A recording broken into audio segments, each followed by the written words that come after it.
तू सोन्याची स्मगलिंग करतो म्हणत अल्पवयीन तरुणाची लाखो रुपयाची फसवणूक. जवाहरनगर पोलिसांनी आरोपींना ठोकल्या बेड्या. आरोपी उच्च शिक्षित. छत्रपती संभाजीनगर शहरातील अल्पवयीन मुलाला तू सोन्याची स्मगलिंग करतो, तुझ्यावर सायबर पोलीस ठाण्यात गुन्हा दाखल आहे. हा गुन्हा मागे घेण्यासाठी लाखो रुपयाची मागणी करून अल्पवयीन मुलाची फसवणूक केल्याची घटना जवाहरनगर पोलीस ठाण्याच्या हद्दीत घडली होती. या प्रकरणी पोलिसांनी 3 आरोपींना अटक केली असून इतर आरोपींचा पोलीस शोध घेत आहे, अशी माहिती पोलीस निरीक्षक सचिन कुंभार यांनी दिली आहे. नमस्कार, तरुण महाराष्ट्रामध्ये आपलं सर्वांचं स्वागत आहे. जवाहरनगर पोलीस स्टेशनच्या हद्दीमध्ये एका अल्पवयीन मुलाकडून खंडणी मामा आणि पोलीस असल्याचा बनाव करून सोनं लुटल्याचा प्रकार घडलेला आहे आणि त्या आरोपींना जवाहरनगर पोलिसांनी अटक केलेली आहे. तर नेमका काय प्रकार होता हा आपण जाणून घेऊया. आपल्या सोबत जवाहरनगर पोलीस स्टेशनचे पोलीस निरीक्षक कुंभार सर आहे. आपण त्यांच्याशी चर्चा करू. काय सांगाल सर, नेमका हा काय प्रकार आहे की बा मामा पोलीस बनून सोनं लुटल्याचा प्रकार आपल्या हद्दीत घडलेला आहे? नेमका काय प्रकार आहे हा? छत्रपती संभाजीनगर पोलीस स्टेशन जवाहरनगर हद्दीत उच्च सुशिक्षित तरुणांनी त्याच्याच मित्राला मामा आणि पोलीस याची बतावणी करून त्याच्यावर गुन्हा दाखल असल्याचं त्याला भासवून तो मागे घेण्यासाठी त्याच्याकडून सोने खंडणी स्वरूपात घेतलेली आहे घटना आहे.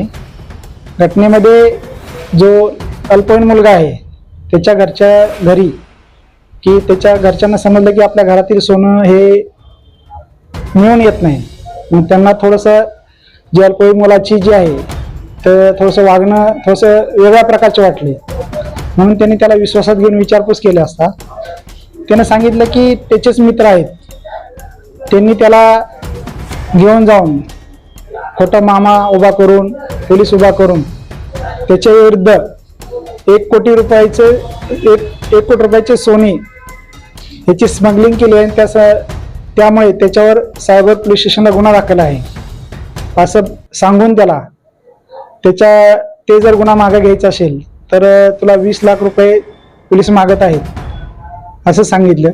त्यानंतर त्याच्यातील मामा झालेल्या इस्मानी मुलांनी आरोपीने पोलिसांना मी शटल केलेलं आहे 11 लाख रुपयामध्ये असं सांगून जे त्याच्याकडून पैशाच्या स्वरूपात मागणी केली आणि जर तुला जर हे करायचं असेल तर तू आम्हाला ते पैसे दे.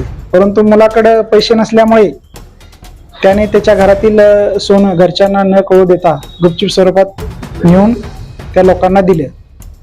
सदरची घटना त्या मुलांनी घरी सांगितल्यानंतर त्यांनी लगेच तात्काळ पोलीस स्टेशनला धाव घेतली. पोलीस स्टेशनला आल्यानंतर आम्ही लगेच त्याबाबत शहानिशा करून लगेच गुन्हा दाखल केला व 24 तासाच्या आत त्यामधील 2 आरोपींना आम्ही अटक केली. त्यांच्याकडे विचारपूस केला असता अशी माहिती मिळाली की त्यांनी हे सगळं बनावट स्वरूपाचं उभा केलेलं आहे. तो कोणाचा मामा नव्हता किंवा त्यामध्ये पोलीस नव्हते, फक्त त्याला भीती दाखवून त्याच्याकडून पैसे काढण्याच्या हेतूने त्यांनी हा प्रकार केला होता. त्यामध्ये अटक आरोपीने सांगितले की त्याच्याकडून जे बालकाकडून घेतलेले 3 तोळे आणि 7 ग्रॅमचे सोने आहे ती फरार आरोपी रोहन उगले याच्याकडे दिलेला आहे. पोलीस त्यामधील फरार आरोपी रोहन उगले तसेच तेजस्वी पवार याचा शोध घेत आहेत. तसेच जे एक बनावट पोलीस आहे म्हणून उभा केला तो अमित राजपूत याला सुद्धा पोलिसांनी अटक केलेला आहे. दुसरा बनावट पोलीस कोण होता याबाबत पोलीस तपास करत आहे, त्याच्याकडे विचारपूस करीत आहे. सर, यामध्ये किती आरोपी आपण पकडलेले आहे आणि किती आरोपी आहेत असू शकतात किंवा वाढू शकतात? या गुन्ह्यामध्ये आतापर्यंत 3 आरोपींना अटक करण्यात आलेली आहे आणि आणखी 2 आरोपी यामध्ये निष्पन्न झालेले आहेत. त्यांचा आम्ही शोध घेत आहोत. त्यांना लवकरच अटक करून गुन्ह्यातील जे बालकाकडून जे घेतलेले सोने होते ते हस्तगत करत आहोत.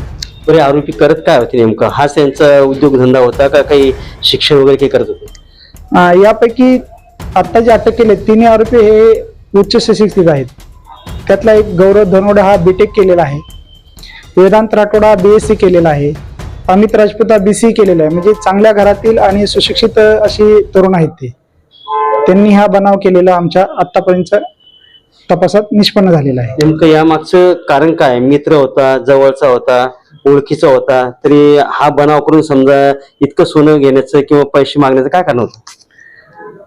जो अल्पवयीन मुलगा आहे त्याला लक्षात येत नव्हतं की हे करावं, पण त्याला थोडीशी भीती दाखवल्यामुळे त्या भीतीपोटीच त्यांनी त्याचा गैरफायदा घेऊन, तो घाबरत असलेला गैरफायदा घेऊन या आरोपीने त्याला थोडंसं धमकवून, तुझ्यावर गुन्हा दाखल झालेला आहे, तू जर महाग घ्यायचं असेल तर तुला त्याचे पैसे द्यावे लागतील. पण त्याच्याकडे पैसे नसल्यामुळे त्यांनी घरातील दुसरा त्याच्याकडे पर्याय नसल्यामुळे त्यांनी घरातील सोनं घरच्यांना न माहित होता काढून देऊन त्यांना दिलेलं आहे. किती सोनं होतं आणि किती लाखाचं होतं? ते सोनं 3 तोळे आणि 7 ग्रॅमचे होईल. सर्वसाधारण त्याची 1.5 ते 2 लाख रुपये किंमत आहे सगळी.